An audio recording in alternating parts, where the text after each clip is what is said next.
Traffic చలనాలపై మరోమారు రాయితీ. So మీరు చూసుకున్నట్లయితే పోలీస్ శాఖ సన్నద్ధం, త్వరలో ఉత్తర్వులు కూడా.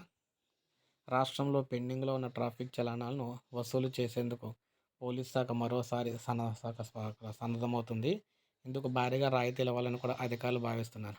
గత ఏడాది ఇలా రాయితీ ప్రకటించడంతో ఏకంగా 300 కోట్ల వరకు చలనాల రూపంలో వసూలైనవి. ఇదే తరహాలో మరోమారు రాయితీలు ఇవ్వాలని అధికారులు అయితే నిర్ణయించారు. దీనికి సంబంధించిన ఉత్తర్వులు త్వరలోనే విడుదల కానున్నాయి. ట్రాఫిక్ నిబంధనలు ఉల్లంఘించే వారిపై పోలీసులు చలనాలు అయితే విధిస్తారు. హైదరాబాద్ నగరంలో 3 కమిషనరేట్లతో పాటు రాష్ట్రంలోని ఇతర కమిషనరేట్లు, ఇతర జిల్లా ప్రధాన కార్యాలయాలు మొదలు చిన్న తరహా పట్టణాల్లోనూ కూడా చలనాలు అయితే విధిస్తున్నారు. సాంకేతిక పరిజ్ఞానం అందుబాటులోకి రావటం, ఎక్కడికక్కడ సీసీ కెమెరాలు ఏర్పాటు అవడంతో ఉల్లంఘనలు పాల్పడే వారిని గుర్తించి చలనాలు విధించడం సులభమైంది. అయితే చాలామంది చలనాలను చెల్లించడం లేదు. పోలీసులు తనిఖీలు నిర్వహించి వాహనం నెంబర్ ఆధారంగా దానిపై ఉన్న చలనాలను పరిశీలిస్తున్నప్పుడు మాత్రమే పెండింగ్లో ఉన్నట్లయితే తెలుస్తుందన్నమాట.